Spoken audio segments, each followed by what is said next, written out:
In a bizarre twist, the Biden re-election team has publicly stated they hope Donald Trump wins in New Hampshire, but it's not for the reasons you'd think.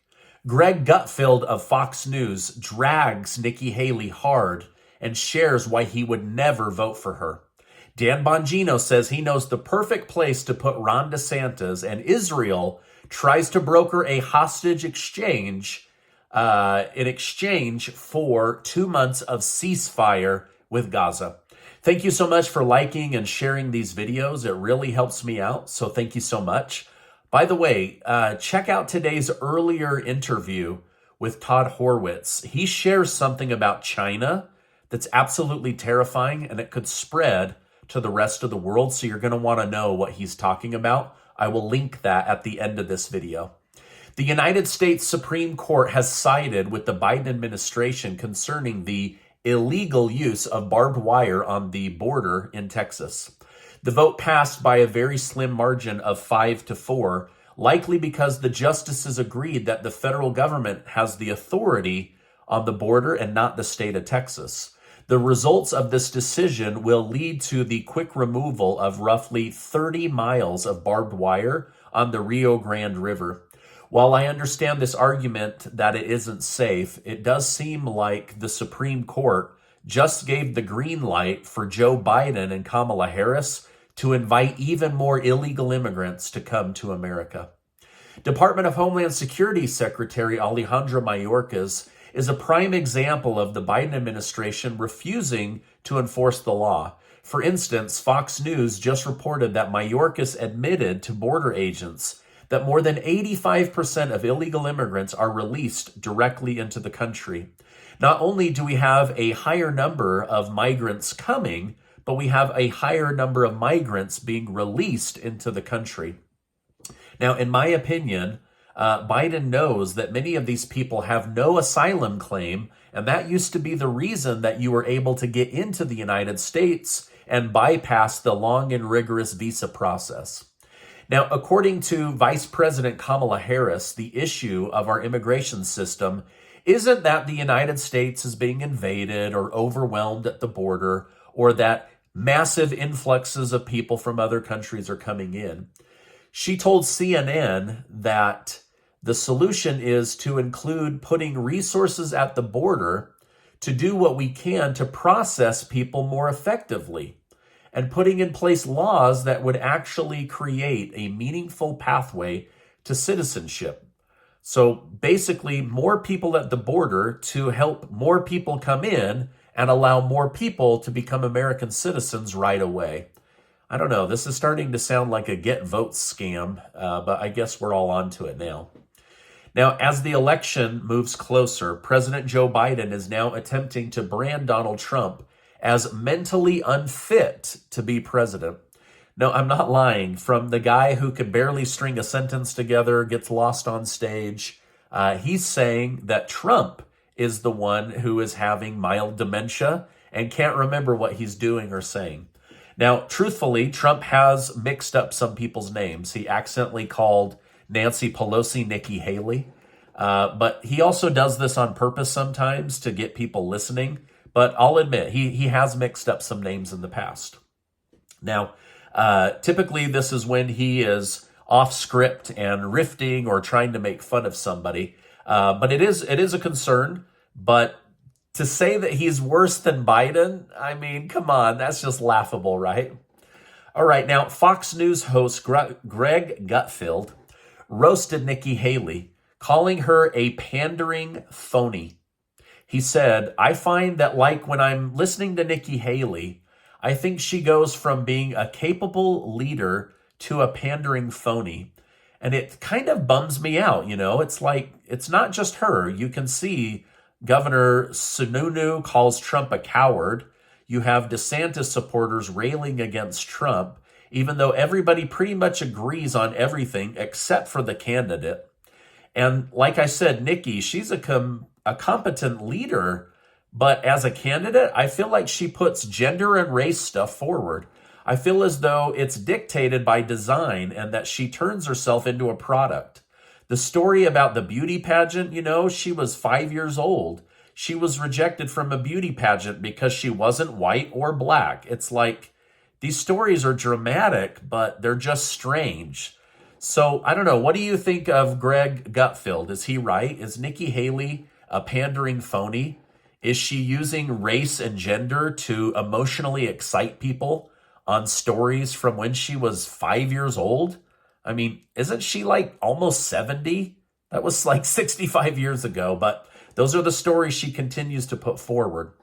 Now, speaking of Gutfeld, he also reacted with disgust when he learned that the Treasury Department is compiling a list from banking information on people who are buying things like the Bible, attending Trump events, have anything to do with purchasing MAGA gear.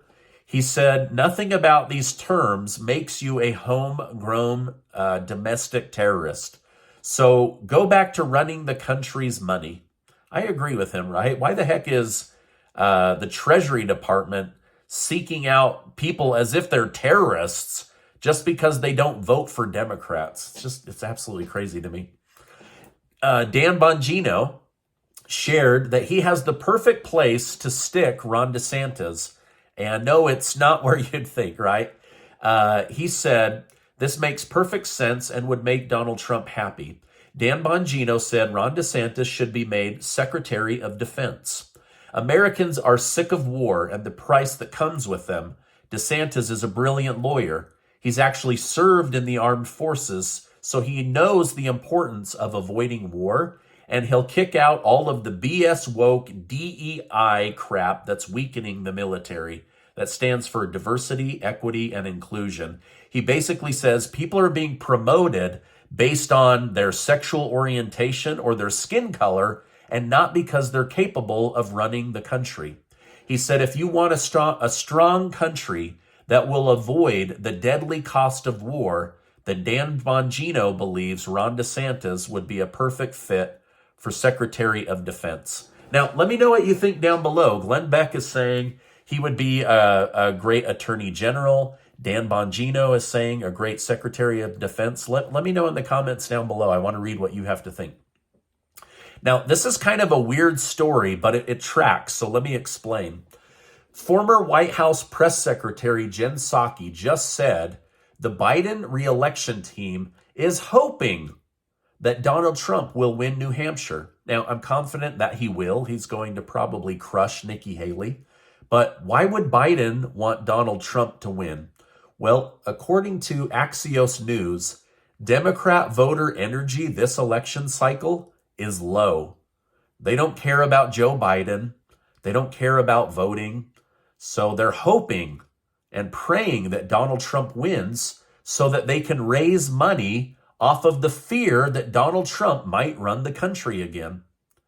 They now believe a Trump versus Joe Biden rematch is the only way to energize their dejected group of voters.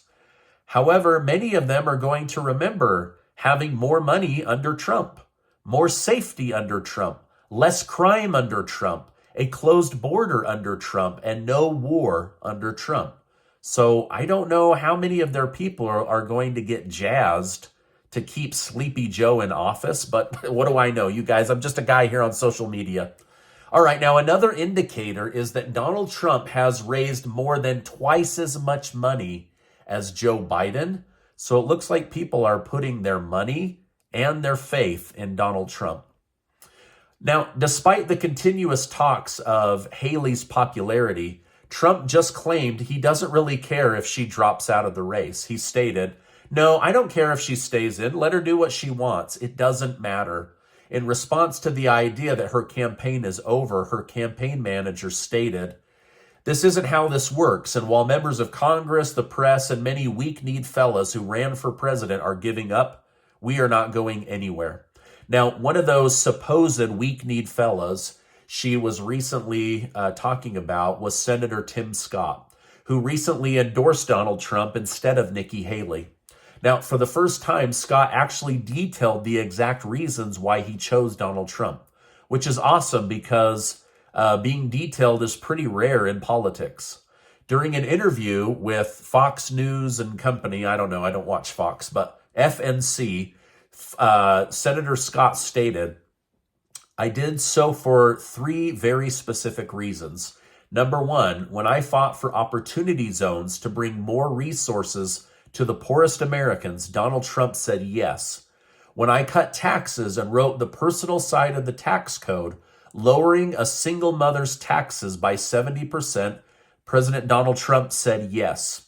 When I looked around the world, in the Middle East, in East Europe, and in the Indo-Pacific, we had peace, peace, peace, and stability. Why? President Trump brought stability because he understood peace through strength. That's missing. We need 4 more years of that. So those are the reasons why Senator Tim Scott is voting for Donald Trump. Now, Defense Secretary Lloyd Austin has just appeared for the first time to discuss his support for Ukraine. For some context, he had emergency surgery on his prostate and then ended up in the ICU because something went wrong. While Austin appears to be a bit thin, during the virtual call, doctors have previously seemed optimistic about his diagnosis.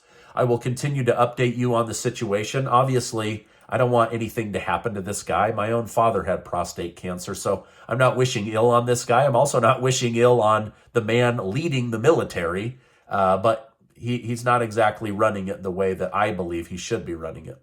Now, speaking of Ukraine, NATO has just agreed to spend $1.2 billion to replenish stocks in members' home countries.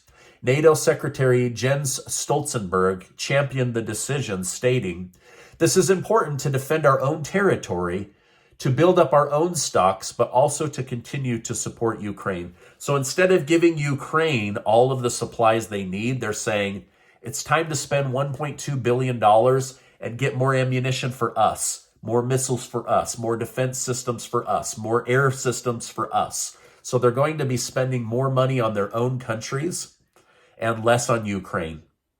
Now, the United States is not going to do this because they feel like they have a blank check to the bank account for taxpayers. So likely you'll see more money from the United States heading over to Ukraine, but not today. Concerning Gaza, Israel soldiers were just hit by a massive attack which demolished a building and killed 21 people. It's the most deadly attack since the invasion. Now, tensions continue to escalate in the region and in Yemen. Israel has decided to offer a 2-month ceasefire in exchange for all the remaining hostages. As of today, Hamas still has 120 people held hostage, and Israel continues to try to rescue them one by one. But they said that they would rather ceasefire for 2 months, get everyone back. Hamas can rebuild, Israel can rebuild, and then they can go back to killing each other, I guess. Now, in terms of progress, Israel has continued to hit Gaza extremely hard, which has made it hard for Hamas to regroup. So they may take them up on this offer, as they would rather have their own people than the hostages. But I'll continue to keep you updated on that situation. Now, before you go, I want to remind you that you are amazing.